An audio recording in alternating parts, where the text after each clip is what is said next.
یہ بتایا جا رہا ہے کہ سب سے اچھا خرچ کی جگہ کون سی ہے جہاں پر تم اپنے نفلی صدقات یا واجب صدقات وغیرہ دے سکتے ہو. سب سے اچھی جگہ مصرف، سب سے اچھی جگہ جہاں خرچ کیا جائے وہ بتاتے ہیں. اللہ فرماتے ہیں للفقراء الذین احصروا فی سبیل اللہ، ان غریبوں کے لیے، ان حاجت مندوں کے لیے جو کہ روک دیے گئے ہیں اللہ کے راستے میں. لا یستطیعون ضربا فی الارض، وہ گنجائش نہیں رکھتے، استطاعت نہیں رکھتے زمین میں چلنے پھرنے کی. چلنے پھرنے کا مطلب کمانے کے، روزگار کے چیزوں میں وہ ان کو اتنا وقت ہی نہیں ان کے پاس. حضور کے زمانے میں تو یہ لوگ کون تھے؟ وہ اصحاب صفہ والے لوگ جو دن رات حضور سے علم سیکھتے تھے، اس میں اپنی پوری جان کھپاتے تھے، اور ساتھ ساتھ کبھی جہاد کا موقع آتا تو جہاد کے لیے کھڑے ہوتے تھے. یہ وہ ٹیم تھی، یہ اگر تجارت میں لگتی، کھیتی باڑی میں لگتی، زمین میں چلنے پھرنے جیسے رہتے تو پھر یہ پورا علم نہیں سیکھتے حضور سے. اب حضور سے علم سیکھنے کے لیے ان کو دنیا چھوڑنی پڑی، تو وہ سب سے بہترین مصرف تھا، اور کہا جاتا ہے کہ ان کے اوپر خرچ کرو. آج کے زمانے میں کون ہے مدرسے میں پڑھنے والے بچے؟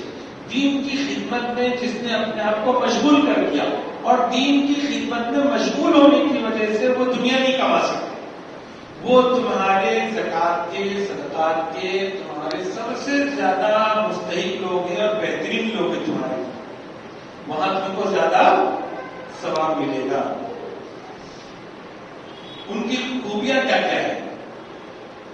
يحسبهم الجاهل أغنياء من التعفف، ان کے بارے میں ناواقف لوگ گمان کرتا ہے یا ناواقف شخص کہ وہ مالدار ہے. من التعفف، اس کے سوال کرنے سے بچنے کی وجہ سے، کبھی مانگتا نہیں نا، اپنے آپ کو اس نے بچا کے رکھا ہے. اس کے کپڑے دیکھ کر، اس کا ظاہری رویہ دیکھ کر کیا لگتا ہے؟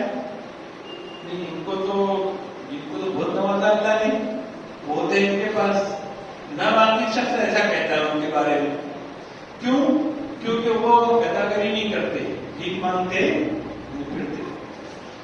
تعرفهم بسیماهم، ان کو ان کے پریشانیوں کے اثر سے پہچانا جاتا ہے.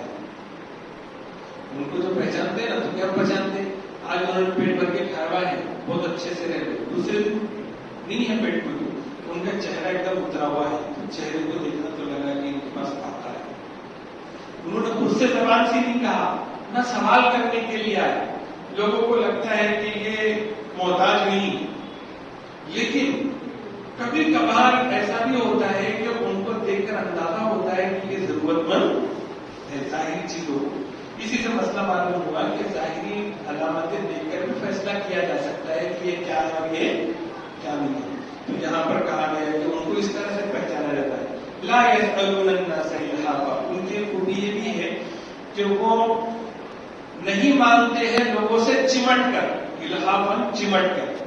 اب جو پیشہ ور مانگنے والے ہوتے ہیں نا، وہ کسی کے پاس جاتے، وہ سامنے والا معذرت کرتا ہے اپنی نہیں ایک لاؤ، نہیں دینے پڑتا، ہم یہاں سے آنے والے نہیں، چمٹ جاتے. ان کا حال کیا ہے؟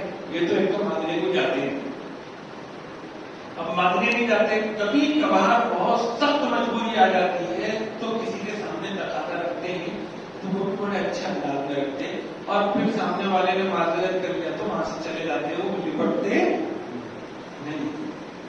وما تنفقوا من خير فإن الله به عليم، اور جو کچھ تم خرچ کرو گے مال میں سے تو بے شک اللہ تعالیٰ اس کو خوب جانتے.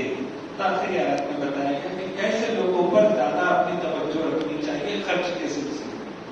بہت سارے لوگ ایسے لوگوں کو چھوڑ دیتے جو خوبیاں یہاں بتائی گئی، دینی کاموں میں مشغول ہے، اس کی وجہ سے کما نہیں سکتا، پھر کپڑے اچھے پہن لیتا تو ایسا لگتا ہے یار بہت دن اچھا چل رہا ہے. تو یہ مت دیکھو، کبھی کبھی ان کے حالات کا جائزہ لو، ان کی طرف نظر رکھو، اور وہاں تم اپنا پیسہ خرچ کرو، وہاں تم کو زیادہ اجر و ثواب حاصل ہوگا. تو یہ ہو گیا آج کا 37واں رکوع. اگلے ہفتے انشاءاللہ 38واں رکوع ہوگا.